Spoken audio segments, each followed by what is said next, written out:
வணக்கம் ஃப்ரெண்ட்ஸ். இப்போ நம்ம பார்க்க போகிறது வீக் 3யோட பிளான் தான்ப்பா. என்னன்னு பார்க்க போகிறோம், ஸ்டடி பிளான் என்னன்னு பார்க்க போகிறோம். ஏற்கனவே நம்ம 2 டெஸ்ட் வீக் 1 வீக் 2ன்னு கொடுத்துருக்கோம். இதை எல்லாருமே எழுதியிருப்பீங்க அப்படின்னு நினைக்கிறேன். கொஸ்டின்லாம் எப்படிப்பா இருந்துச்சு, ஓரளவுக்கு அட்டன் பண்ணுற மாதிரி இருந்துச்சா, இல்லை டஃப்பாக இருந்துச்சா, இல்லை மீடியமாக இருந்துச்சா, இல்லை கொஸ்டின் உங்களுக்கு இன்னும் வேறு மாதிரி எப்படியெல்லாம் எடுக்கணும், இன்னும் கொஞ்சம் டஃப்பாக எடுக்கணுமா, இல்லை இதுவே ஓகேவா, இப்படியே இருக்கட்டுமா அப்படின்னு சொல்லி கமெண்ட் பண்ணுங்கப்பா. இப்போ வந்து நம்ம வீக் 3 பிளான் பார்க்க போகிறோம். இந்த வீக் 3 பிளானில் நம்ம என்ன படிக்க போகிறோம் அப்படின்னா, 10th வந்து நம்ம விட்டுட்டு 6th to 9th வரைக்கும் இருக்கிற ஹிஸ்ட்ரி தான் படிக்க போகிறோம். ஏன் நம்ம 10th ஒமிட் பண்ணுறோம் அப்படின்னா, அது நம்ம அடுத்த வாரம் ஐஎன்எம் அப்படிங்கிற ஸ்டடி பிளான் கொடுக்கும்போது அதில் படிக்க போகிறோம். அந்த 6 லெசனுமே ஐஎன்எம்மில் தான் கவர் ஆகுது.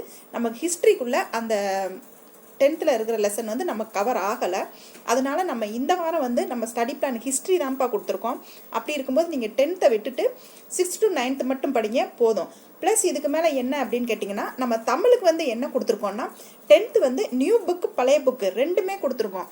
இப்போ நமக்கு மாற்றிருக்க சிலபஸில் எக்கச்சக்கமான கண்டென்ட் வந்து நம்ம 10th புக்கில் தான்ப்பா, அதுவும் பழைய புக்கில் தான் அதிகமாக இருக்குது.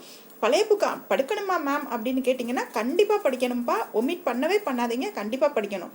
ஏன்னா இந்த 10th புக்கில் தான் உங்களுக்கு சொல் பொருளாக இருக்கட்டும், கலைச்சொற்களாக இருக்கட்டும், பழமொழிகளாக இருக்கட்டும், அப்புறம் ப்ளஸ் வந்து பிறமொழி சொற்கள், வினை மரபுகள், அந்த இதெல்லாம் நிறைய 10th புக்கில் இருக்குது. நீங்கள் போய் தேடி தேடி படிக்கணும்னு அவசியம் இல்லைப்பா. நாங்களே இதை அடுத்தடுத்து உங்களுக்கு தொகுத்து வீடியோவாக கொடுத்துருவோம். ப்ளஸ் பிடிஎஃப்புமே உங்களுக்கு டெலகிராமில் நம்ம கொடுத்துருவோம். நீங்கள் அது வந்து டெலகிராமில் ஜாயின் பண்ணிவிட்டு நீங்கள் அதை டவுன்லோட் பண்ணி நீங்கள் எடுத்துக்கலாம். இதில் உங்களுக்கு இந்த வாரம் உங்களுக்கு தமிழ் வந்து நம்ம வெயிட்டேஜ் ஏற்றிருக்கிறதுனால உங்களுக்கு ஜிஎஸை வந்து வெயிட்டேஜ் கம்மி பண்ணியிருக்கோம். ஏன்னா ரெண்டுமே வெயிட்டேஜாக கொடுத்தோம் அப்படின்னா பிகினர்ஸால் படிக்க முடியாது இல்லைங்களா. நம்ம ஸ்டடி பிளான் வந்து பிகினர்ஸும் படிக்கணும், ஏற்கனவே படிச்சுக்கிட்டு இருக்கவங்களுக்கும் ஒரு ரிவிஷனாக இருக்கணும், ப்ளஸ் ஹவுஸ் ஒய்ஃபும் படிக்கணும், ஸ்டூடெண்ட்டும் படிக்கணும். எல்லாத்துக்குமே சேர்ந்த மாதிரி ஒரு ஓவரால் பிளானாக தான் நம்மளோட பிளான் இருக்குது. அப்படிங்கும்போது நமக்கு தமிழ் வெயிட்டேஜ் ஏற்றுனதுனால ஜிஎஸ் வெயிட்டேஜ் வந்து கொஞ்சம் குறைச்சிருக்கோம்ப்பா. இல்லை நான் ஏற்கனவே படிச்சுட்டு இருக்கேன், இந்த ஸ்டடி பிளானை நான் ஒரு ரிவிஷனாகத்தான் நான் பார்க்குறேன் அப்படின்னு நினைக்கிறவங்க, நம்ம 140 days ஸ்டடி பிளான் கொடுத்துருக்கோம்ல, நம்ம பிளேலிஸ்ட்டில் இருக்குது, செக் பண்ணி பாருங்கள். அடுத்தடுத்து நீங்கள் படிச்சுக்கிட்டே வாங்க. படிச்சுக்கிட்டே வந்து நம்ம டெஸ்ட்டு கொடுக்கும்போது நீங்கள் அட்டன் பண்ணிக்கிட்டு உங்களை ரிவிஷன் பண்ணிக்கிட்டே உங்களுக்கு க்ரோத் பண்ணிக்கிட்டே வரலாம். பிகினர்ஸ் என்ன பண்ண போகிறீங்க அப்படின்னா, 10th வந்து பழைய புக்கு புது புக்கு ரெண்டுமே படிங்க.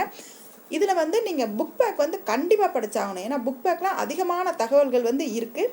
இதை நீங்கள் கண்டிப்பாக படித்தாகணும். இப்போ நம்ம ஜிஎஸில் என்ன கொடுத்துருக்கோம் அப்படின்னா, 6th to 9th வந்து ஹிஸ்ட்ரி கொடுத்துருக்கோம்ப்பா. இந்த ஹிஸ்ட்ரியிலையுமே வந்து நீங்கள் எல்லா லெசனும் படிக்கணுமான்னு கேட்டிங்கன்னா, எல்லா லெசனுமே படிக்க தேவையில்லை.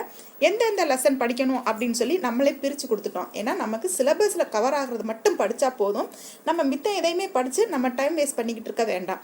இன்னும் வர காலங்கள் வந்து ரொம்ப குருஷியலாக இருக்குது, ரொம்ப கம்மியாக இருக்குது. சோம்பேறித்தனமாக இல்லாமல் எல்லாத்தையும் விட்டுட்டு இப்போ இல்லைனாலும் இனிமேலாவது படிக்க ஆரம்பிச்சிங்க அப்படின்னா ஈஸியாக வந்து நம்ம குரூப் 4 வந்து நம்ம கிளியர் பண்ணிடலாம். நீங்கள் படிக்கிறத வந்து தொடர்ந்து படிங்க, தொடர்ந்து டெஸ்ட் எழுதி பாருங்கள். அப்போ தான் உங்களுக்கு மைண்டில் வந்து என்ன படிக்கிறோம், நமக்கு எதில் மிஸ்டேக் பண்ணுறோம், எதை நம்ம கரெக்ஷன் பண்ணணும் அப்படிங்கிற மைண்ட் செட் வரும். விட்டு படித்தீங்க அப்படின்னா அது ஒரு கண்டினியூட்டி இல்லாமல் மைண்டில் எதுவுமே நிற்காமல் போயிடும். படிக்கிறத எப்பயும் விட்டுறாதீங்க. ஏற்கனவே இந்த வாரம் சிவராத்திரி வருது, எல்லாம் கோயிலுக்கு போகிறோம் அப்படி இப்படின்னு சொல்லிட்டு ஒரு 2 நாள் லீவ் ஆகிடும்ப்பா. அந்த 2 நாளை எப்படி மேக்கப் பண்ணணும் அப்படிங்கிறத பார்த்து நீங்கள் அதை முன்ன பின்ன படித்து அதை ஈக்குவல் பண்ணிகிட்டே வந்துடுங்க. ஸ்டடி பிளானை வந்து நீங்கள் கம்ப்ளீட் பண்ணாமல் விட்டுறாதீங்க. கம்ப்ளீட் பண்ணாமல் விட்டுட்டீங்க அப்படின்னா அடுத்தடுத்து உங்களுக்கு வந்து இன்னும் போக போக வந்து நம்ம படிக்கிறது வந்து அதிகமாக இருக்கும். ரிவிஷன் வந்துட்டோம் அப்படின்னா நம்ம மொத்தமே படிக்கிற மாதிரி இருக்கும். 6th to +2 ஜிஎஸ் எல்லாம் படிக்கணும், 6th to +2 ப்ளஸ் சிறப்பு தமிழ் எல்லாமே நம்ம சேர்த்து படிக்கிற மாதிரி இருக்கும். இதில் நீங்கள் நம்ம பிரித்து கொடுக்கும்போது படிச்சுக்கிட்டே வந்தால் மட்டும்தான் நம்ம ஃபுல் ரிவிஷன் போகும்போது உங்களுக்கு டக்குன்னு படித்து முடிச்சுட்டு டெஸ்ட் அட்டன் பண்ணுறதுக்கு உங்களுக்கு ஈஸியாக இருக்கும். இப்போ வந்து நீங்கள் சோம்பேறித்தனப்பட்டுட்டிங்கன்னா அப்போ வந்து நீங்கள் ரொம்ப கஷ்டப்பட வேண்டியதாக இருக்கும். ஒரே ஒரு மாதம் தான் இருக்குது. நடுவில் மார்ச் ஏப்ரலில் வந்து கால்ஃபர் பண்ணிடுவாங்க. ஏப்ரல் கால்ஃபர் பண்ணோன்னா உங்களுக்கு நடுவில் வந்து 2 மாதம் தான் இருக்கும். மே ஜூன் ஜூலையில் எக்ஸாம் வந்துடும். அதனால் இப்போ இருந்தே படிக்க ஆரம்பிச்சிருப்பேன். இன்றைக்கி இருந்து நீங்கள் ஸ்டார்ட் பண்ணேன்னா கூட நீங்கள் படித்து எக்ஸாமுக்கு வந்து கண்டிப்பாக கிளியர் பண்ணிடலாம். இப்போ பாருங்கள், ஜிஎஸில் நம்ம என்ன படிக்க போகிறோம் அப்படின்னு பார்த்தீங்கன்னா, 6th to 9th வரைக்கும் நம்ம ஹிஸ்ட்ரி படிக்க போகிறோம். மேக்ஸில் தனி வட்டி கூட்டு வட்டி, ரீசனிங்கில் என்ன படிக்க போகிறோன்னு பார்த்தீங்கன்னா ஆல்ஃபா நியூமெரிக் சீரீஸும் கவுண்டிங் ஆஃப் ஃபிகர்ஸும் படிக்க போகிறோம். இது 2 ரீசனிங் வந்து ஏபிசிடி அந்த 1 2 3 வச்சு நம்ம இது மேட்ச் பண்ணி நம்ம பார்ப்போம்லப்பா, அந்த இதுதான் நம்ம ரீசனிங்கில் பார்க்க போகிறோம். இன்னும் அடுத்த வாரத்துலேருந்து உங்களுக்கு மேக்ஸ் வீடியோ வந்து கண்டினியூவாக வர ஆரம்பிச்சிருப்பா. கொஞ்சம் ஒர்க் ப்ரெஷர்னால உங்களுக்கு மேக்ஸ் வீடியோ மட்டும் கொஞ்சம் தள்ளி போகுது. அடுத்த வாரத்துலேருந்து உங்களுக்கு உங்கள் மேக்ஸ் மேம் வந்துடுவாங்க, அவங்க நடத்தி கொடுத்துருவாங்க. இப்போ நீங்கள் தமிழுக்கு வந்து இந்த மாதிரி நம்ம வெயிட்டேஜ் அதிகம் கொடுத்துருக்கிறதுனால தமிழ் தானே அப்படின்ட்டு அசால்ட்டாக இருந்துடாதீங்கப்பா. 10th book very very must, அதை நீங்கள் படிச்சிருங்க. ஃபுல்லாக இப்போ படிச்சிட்டிங்கன்னா நம்ம ரிவிஷனுக்கு நமக்கு ரொம்ப எளிமையாக இருக்கும். ப்ளஸ் எப்பயும் போல் நமக்கு வெள்ளிக்கிழமை வந்து ஆன்லைன் தேர்வு கூகுள் ஃபார்மில் நடக்கும்ப்பா.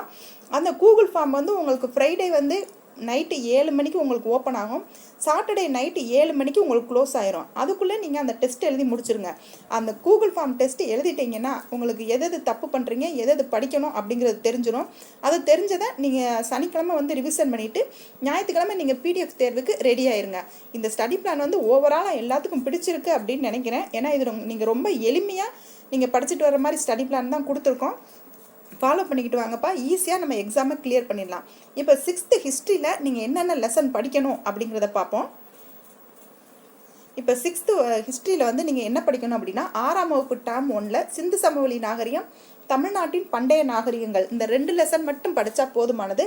இன்னும் 2 லெசன் இருக்கும், அது படிக்க வேணாம். ஏன்னா அந்த லெசன் வந்து நமக்கு சிலபஸில் கவர் ஆகலை. டேர்ம் 3ல் குப்தர்கள், தென்னிந்திய அரசுகள். 6th டேர்ம் 3ல் குப்தர்களும் தென்னிந்திய அரசுகளும் படிக்கணும். இந்த 6th ஜிஎஸ் வந்து ஒரு நாளில் நீங்கள் முடிச்சிருங்க. அதாவது மண்டே வந்து இதை முடிச்சிருங்க. முடிச்சுட்டு நீங்கள் 6th 10th தமிழில் ஃபஸ்ட்டு நீங்கள் நியூ புக் எடுத்துக்கிட்டாலும் சரி, இல்லை ஓல்டு புக் எடுத்துக்கிட்டாலும் சரி, அதை உங்களால் எவ்வளோ கவர் பண்ண முடியுமோ அவ்வளோ நீங்கள் மண்டே வந்து நீங்கள் கவர் பண்ணிடுங்க. ப்ளஸ் வந்து ஆஃப்டர்நூன் வந்து நீங்கள் ஒரு 1 hour வந்து மேக்ஸுக்கு வந்து நீங்கள் ஒதுக்கிடுங்க. மேக்ஸ் டெய்லி போட்டு பார்த்துக்கிட்டே இருந்தால் தான்ப்பா கை வரும். போடாமல் விட்டுட்டீங்க அப்படின்னா அது இடவெளி விழுந்துருச்சுன்னா நமக்கு அவ்வளோ ஃபாஸ்ட்டாக போடுறதுக்கு வராது. நமக்கு காம்படிட்டிவ் எக்ஸாமை பொறுத்த வரைக்கும் அவங்க கொடுக்குற டைமிங்குள்ளே நம்ம எப்படி அந்த மேக்ஸை வந்து நம்ம போடுறோம் அப்படிங்கிறத பொறுத்து தான், அட்டன் பண்ணுறத பொறுத்து தான் நமக்கு மார்க் வந்து நம்ம க்ரோத் ஆகும். அதனால் மேக்ஸை விட்டுறாதீங்க. டெய்லி 1 hour மேக்ஸுக்காக நீங்கள் ஒதுக்கிடுங்க. நெக்ஸ்ட்டு பாருங்கள், நீங்கள் 7th என்ன படிக்கணும் அப்படின்னா டேர்ம் 1ல் தென்னிந்திய புதிய அரசுகள், பிற்கால சோழர்களும் பாண்டியர்களும். செகண்ட் லெசன் வந்து சுல்தான். இந்த 2 லெசன் மட்டும் டேர்ம் 1ல் படிங்க. டேர்ம் 2 வந்து எல்லாமே படிக்கணும்ப்பா. ஏன்னா அதில் எல்லாமே முகலாயர்கள், மராத்தியர்கள் அவங்க தான் வருவாங்க. அதனால் டேர்ம் 2 வந்து நீங்கள் ஃபுல்லாக படிக்கணும். 7th வரலாறில் வந்து டேர்ம் 3 நீங்கள் படிக்க வேண்டாம்ப்பா. அந்த லெசன் வந்து நமக்கு சிலபஸில் கவர் ஆகலை. ப்ளஸ் 8th வந்து நீங்கள் என்ன படிக்கிறீங்கன்னா இந்தியாவில் கல்வி வளர்ச்சி அப்படிங்கிறது மட்டும் படிங்க. ஏன் அப்படின்னா அதில் இன்னொரு லெசன் இருக்கும், அது வந்து ஐஎன்எம்மில் கவர் ஆகும். நம்ம ஐஎன்எம் படிக்கும்போது அதை படிச்சுக்கலாம். இந்த இந்தியாவில் கல்வி வளர்ச்சியுமே வந்து நமக்கு தமிழ்நாடு சம்மந்தப்பட்டதில் தான் வரும். ஆனால் இந்த புக்கு வந்து உங்களுக்கு ஒரு 4 பேஜ் தான். ஆனால் இது ரொம்ப இம்பார்ட்டண்டான லெசன். இந்த லெசனில் தான் நமக்கு அந்த உட்டு கல்வி அறிக்கை, மெக்காலே அது எல்லாமே அந்த கல்வி வளர்ச்சிக்கு சம்மந்தமானது எல்லாமே இந்த லெசனில் வரும். இது ரொம்ப இம்பார்ட்டண்டான லெசனு. அதனால் நம்ம ஹிஸ்ட்ரி வந்து நமக்கு சிலபஸ் கம்மியாக இருக்கிறதுனால இதில் கொண்டு வந்து வச்சுருக்கோம். இதை வந்து நீங்கள் கண்டிப்பாக படித்து தான் ஆகணும். இதை நீங்கள் படிச்சிருங்க.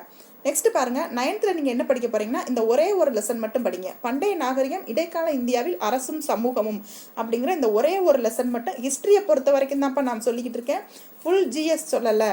ஹிஸ்ட்ரியை பொறுத்த வரைக்கும் நீங்கள் இந்த ஒரு லெசன் மட்டும் படிங்க போதும். இந்த வாரம் நம்ம கொடுத்துருக்க ஸ்டடி பிளான் பார்த்தீங்கன்னா உங்களுக்கு மொத்தமே ஒரு 7 பாடம் வரைக்கும் தான் கொடுத்துருக்கோம். நீங்கள் மார்னிங் ஜிஎஸ் படிச்சிங்கன்னா ஈவினிங் வந்து நீங்கள் தமிழ் படிங்க. இல்லை மார்னிங் தமிழ் படிச்சிங்கன்னா ஈவினிங் ஜிஎஸ் படிங்க. உங்களுக்கு எது உங்கள் மைண்ட் செட் ஆகுமோ அது மாதிரி நீங்கள் படிச்சுக்கோங்க. ஆஃப்டர்நூன் வந்து ஒரு 1 hour வந்து நீங்கள் மேக்ஸுக்கு வந்து நீங்கள் ஒதுக்கிக்கோங்க. எப்பயும் போல் நமக்கு ஃப்ரைடே வந்து ஆன்லைன் தேர்வு நடக்கும்ப்பா. பிடிஎஃப் தேர்வு வந்து நம்ம சண்டே கொடுத்துருவோம். அப்போ இந்த வாரம் டெஸ்ட்டுக்கு நீங்கள் எல்லோரும் ரெடி ஆகிக்கோங்க. ரெடி ஆகிட்டு போன வாரம் நம்ம என்னென்ன டெஸ்ட்டுக்கு எதில் மிஸ்டேக் பண்ணியிருக்கோங்கிறத பார்த்து இந்த வாரம் நீங்கள் அதுக்கு தகுந்த மாதிரி படிக்க ஆரம்பிச்சிருங்க. சரிங்களா? வீடியோ பிடிச்சிருந்துச்சுன்னா சேனலை சப்ஸ்கிரைப் பண்ணுங்கள். டெஸ்ட் எதுனா டெலகிராமில் ஜாயின் பண்ணிக்கோங்க. தேங்க்யூ.